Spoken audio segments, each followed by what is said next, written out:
All right, friends. We're getting into the 1830s now. There's a lot of stories in this era, a lot to cover. We're getting into a more shapely country. A lot of rules that are bearing down on everybody. And the rules that are bearing down are causing a lot of rebellion. So it won't be too much longer before we start heading into what is known as the Civil War era. So let's begin with this. Another death on Independence Day of a president. This will make three now. Not a very good sign, if you ask me. Anyway, this is going to be former President James Monroe. He dies in New York City and is buried in a cemetery um, in East Village. Okay, so years later, his body will be exhumed and brought back to Virginia. This is going to be 1858. This was meant to drown out tensions between the North and the South so we don't get into a serious war. Um, that didn't work. And speaking of Virginia, there is an uprising in August of 1831 by this man, Nat Turner. He is there to free his people, free his brothers.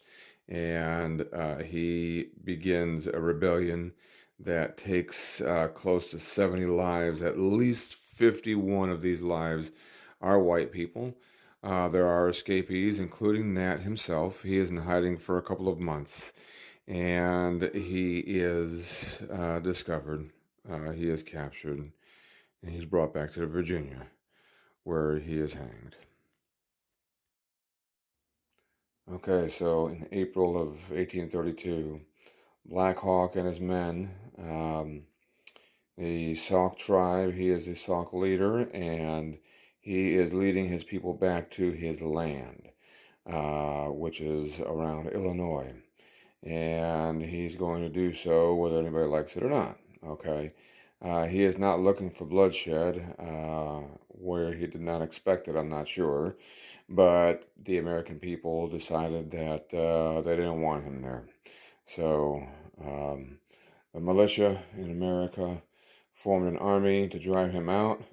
And we've got people who are trying to gang up with him to fight the white man, the Sauks, Meskwakis, the Kickapoos, all around Illinois, and other tribes come in and join the battle. Uh, they are driven out past the west point line of the Mississippi River, and the battle is over. It doesn't last very long.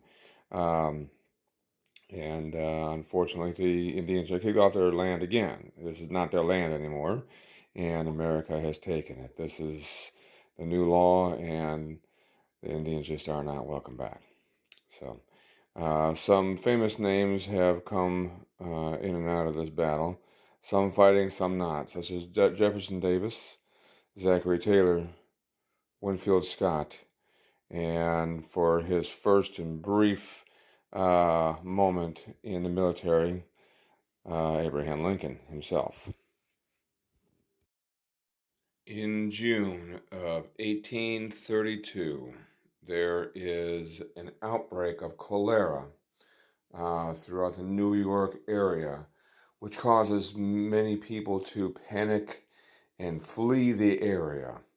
Uh, Cholera is a infectious disease that affects the intestines, the colon.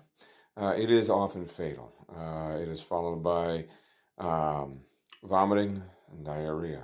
This is what was going on in New York at this time, and it was blamed on a poor supply of water. And of course, the government blamed it on the people. It was too many immigrants coming into New York at the same time. So We've already, got our blame somewhere.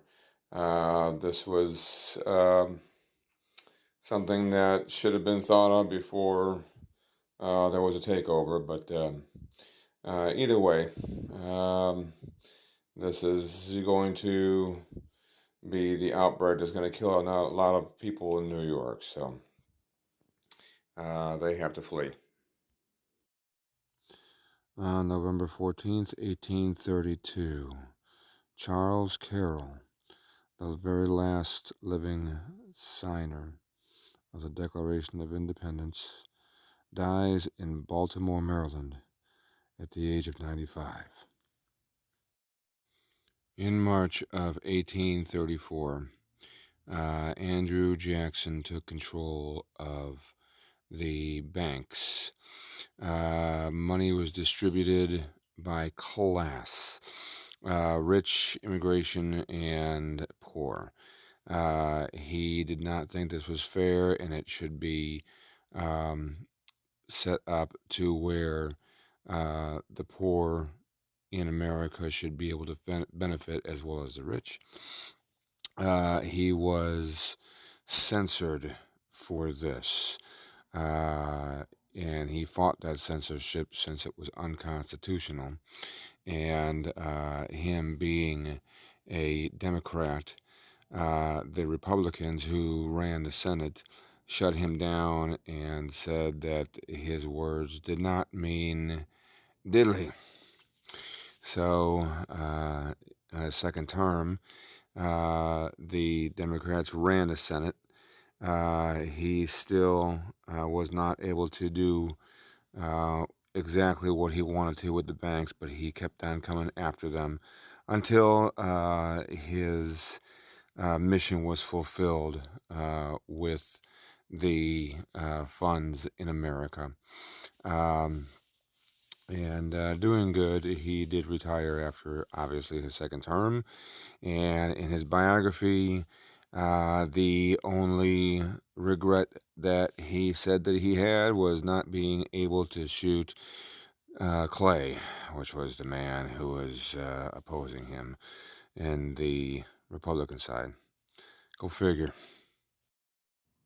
August 1st, 1834. A very, very powerful day overseas. The emancipation of Africans are set forth. Freedom has reached the British Empire, and slavery is no longer an English word, so to speak. The slaves in Great Britain are free, and it is a powerful day in history.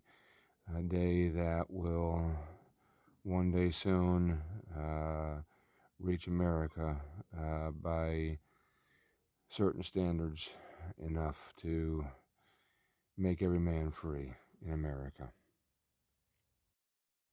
January 30th of 1835 was the first time that an assassination attempt was performed on a U.S. president. A man named Richard Lawrence tried shooting the president just outside the Capitol. And Andrew Jackson, instead of fleeing for his life, he attacked the man with his cane. Isn't that awesome? So he was pulled back, and Mr. Lawrence was arrested. He was tried, and he was found mentally unfit and spent the rest of his life in insane asylums. Isn't that great? Anti-enslavement activists began mailing in their petitions and letters to Congress to abolish slavery. Pro-slavery people started breaking into post office and mailboxes and getting these letters. I'm sure they got a lot of letters that were not even part of this, but they started throwing them into bonfires and creating a statement that they are not putting up with this. So this went to Congress personally.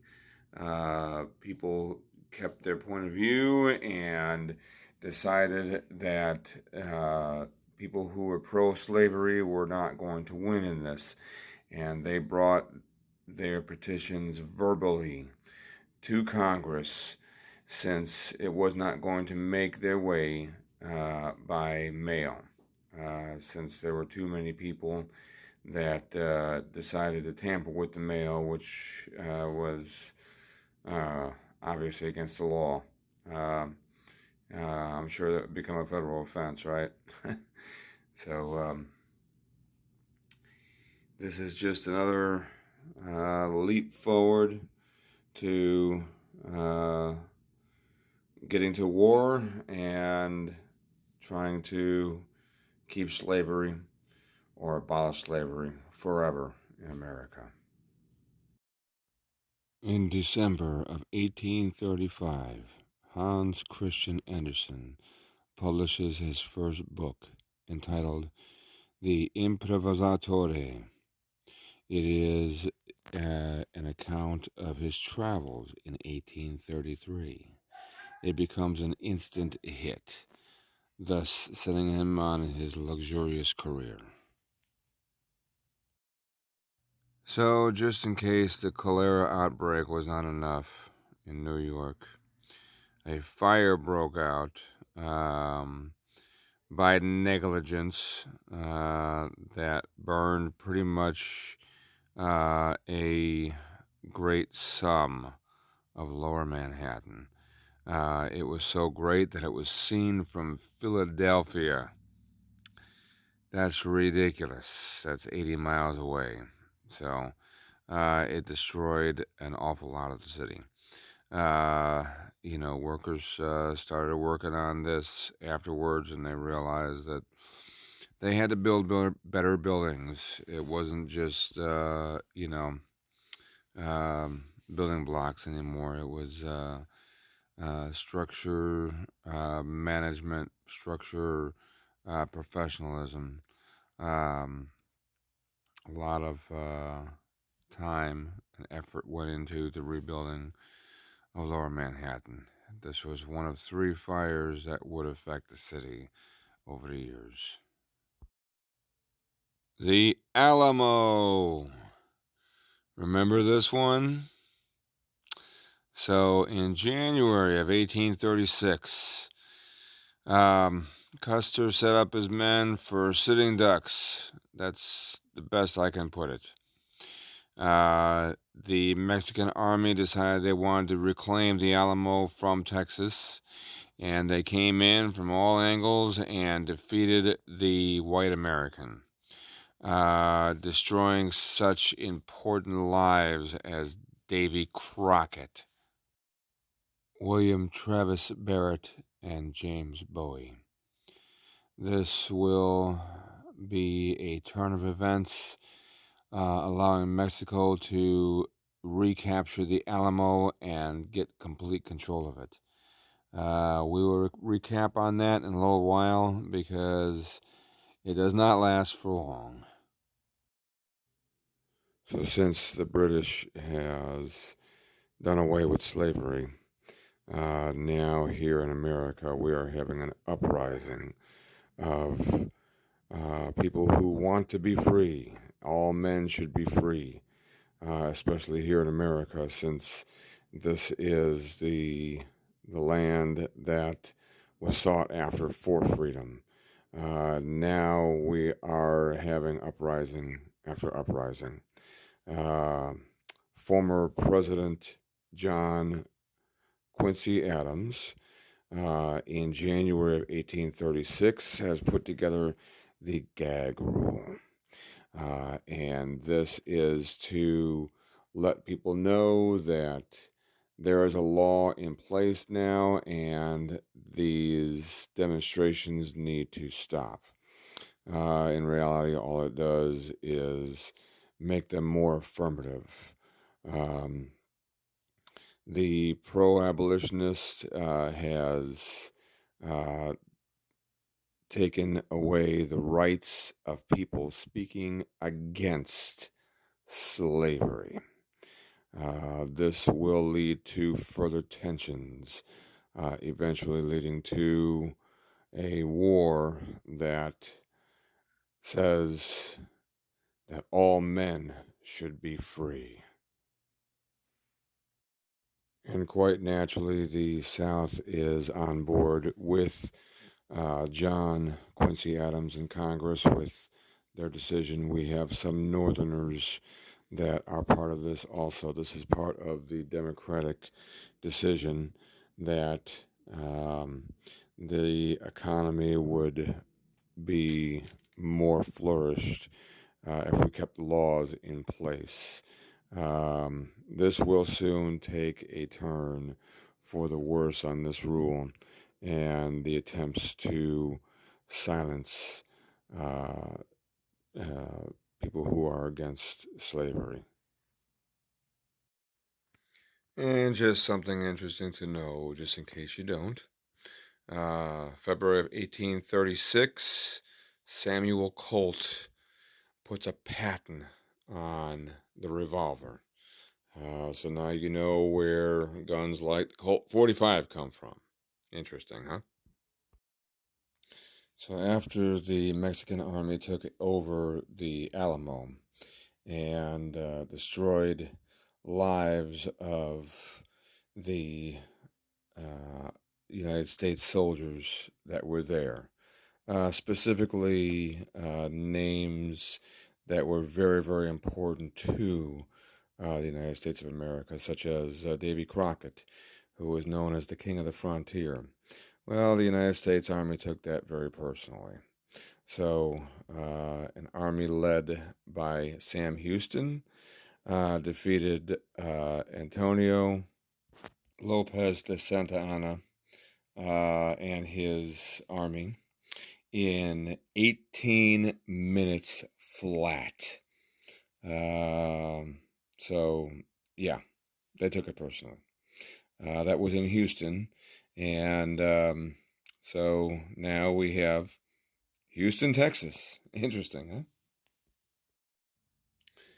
huh? On May 10th, 1837, banks crashed big time to the point where they had to reduce prices to an absolute minimum. Cents on a dollar for everything, especially cotton. Cotton was the source of money in America, equivalent to gas and oil would be today. Um, so this was not a good time for America in the slightest.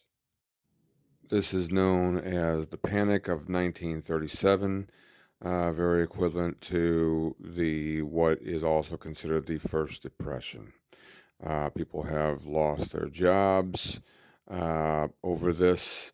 Um, the interest rates on merchandise and elements of the earth, silver, gold, um, the inflation goes up, and that's throughout the known world. So, in order to be able to conserve what the nation can, yeah, these prices come down to a very, very serious default problem. Um, in July of 1832, Andrew Jackson vetoed a bill to recharter Second Bank of America. And this was blamed on him for the collapse of the United States uh, banking. Um, it was Martin Van Buren, though, who took the blame for the panic, simply because he was just in the wrong place at the wrong time. He had just become president, and so what he did was put a deregulatory policy in place to help the banks recover. And they eventually did. This would take several years, though. Approximately 7 years, the economy was flattened. Almost reminds you of the story of Joseph in the Bible: 7 years of richness, 7 years of famine. So the same thing happened in America. Not a good time at all. Not a good time. As you've seen by illustrations, the panic led people to burn down bank buildings and just go crazy in America. It's amazing how people can keep their cool when they're financially set, but when they rely on the government and this happens, people go wild. On November 7th, 1837, just 2 days before his 35th birthday, Elijah Parrish Lovejoy was murdered for his stance on anti-slavery. He was a Presbyterian minister. One thing that you do not do is murder a man of the cloth. This country was founded on Christian beliefs and morals, and the last thing from anyone's mind would be to kill anyone that is a man of the cloth. But he was against slavery, and he had a lot of materials that was burned to the ground in a warehouse that he had um, during the time that he was killed. The country was shocked by his death, and this would just lead just further into the reasoning to have conflict between North and South. On January 27th, 1838, Abraham Lincoln delivered his first political speech at the Young Men's Lyceum of Springfield, Illinois. It was entitled "The Perpetuation of Our Political Institutions," and it went something like this. Shall we expect some transatlantic military giant to step the ocean and crush us at blow? Never. All the armies of Europe, Asia, and Africa combined, with all the treasure of the earth, our own expected in their military chest, with a Bonaparte for our commander, could not by force take a drink from the Ohio, or make a track on the Blue Ridge in a trial of 1,000 years. And at what point, then, is the approach of danger to be expected? I answer, if it ever reach us, it must spring up among us. It cannot be from abroad. If destruction be our lot, we must ourselves be its author and finisher. As a nation of freemen, we must live through all time or die by suicide. Whenever the vicious portion of our population shall be permitted to gather in bands of hundreds and thousands, and burn churches, ravage and rob provision stores, throw printing presses into rivers, shoot editors, and hang and burn obnoxious persons at pleasure with impunity, depend upon it, this government cannot last. By such things, the feelings of the best citizens will become more or less alienated from it, and thus it will be left without friends, or with too few, and make those too weak to make their friendship effectual. It is to deny what the history of the world tells us is true, to suppose that men of ambition and talents will not continue to spring up among us, and when they do, they will as naturally seek the gratification of their ruling passion as others have done before them. The question is, then, can that gratification be found in supporting and maintaining an edifice that has been erected by others? Most certainly it cannot.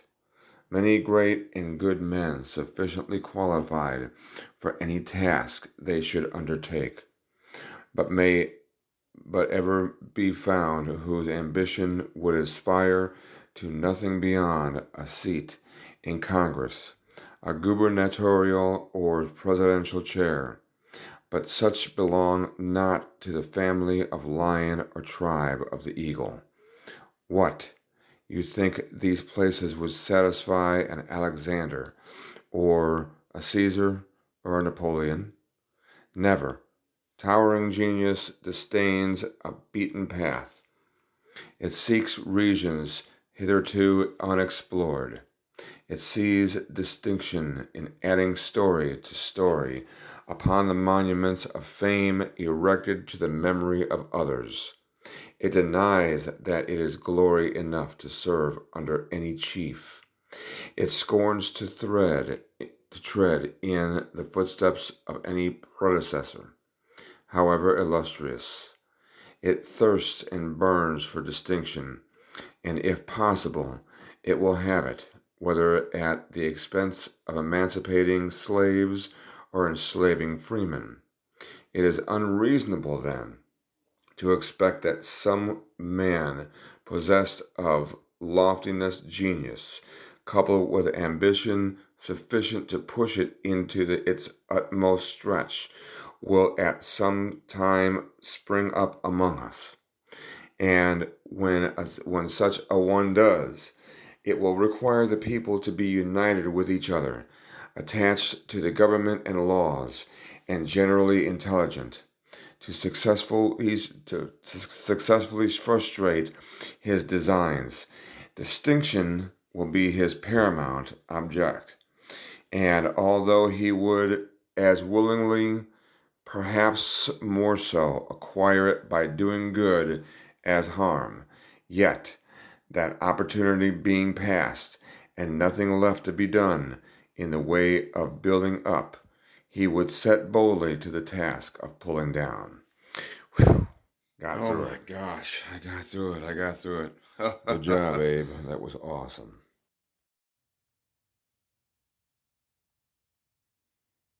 On September 1st, 1838, William Clark, who led the expedition of Lewis and Clark along with Meriwether Lewis, dies in St. Louis, Missouri at the age of 68. Another trail of tears. This one has to do with one of the most powerful, proudest, and prestige, if not the most powerful Indian tribe in America. The Cherokee Nation is driven off their land officially and led westward by the American government. They are put on reservations where they are protected by government laws. This does not mean anything to the Cherokees. Everything that they are about is in their land and their culture, and it is now gone. And they swear one day they will rise again to make people understand what the Cherokee Nation is all about. La Amistad, or friendship. Amazing that we should put that name on there, considering that this ship that sailed in the water became a slave ship, and very much illegally, I might add. 53 people, including 4 children, were captured from Cuba because they had dark skin. And they were put on the ship as slaves to be sold as slaves. So they led a revolt on the ship itself during sailing, specifically because of the insensitive cook who joked around with them saying that they are to be killed, salted, and cooked. Um, so they took over the ship, killed many of the crew, including the captain, but especially the cook. um, and they had one of the crew sail the ship toward Africa. Well, instead, they changed course without the so-called slaves knowing, and went to New York instead, where the quote-unquote slaves were tried. Well, because of their dark skin, they were thought of as slaves when in reality they were not even of origin that anybody would consider slaves in America. They were of Spanish origin. Um, Former President John Quincy Adams uh, defended them in court, and they won their case. Well, everybody was involved, from the Americans to the British to the Spanish, and this caused tension because of this incident that people are so enraptured in slavery that they care nothing for human life. In 1840, the British released what is known as the very first postage stamp. It is called the penny black, and it was worth a penny. Today, you cannot buy it for any less than $100. It can be worth all the way up to $350. It can be sold at auction for all the way up to $3,000 in today's currency. The presidents of the United States from 1831 to 1840. The seventh president of the United States, Andrew Jackson, from March 4th, 1829 to March 4th, 1837. Martin Van Buren, the eighth president of the United States, from March 4th, 1837 to March 4th, 1841. Whew. And now this.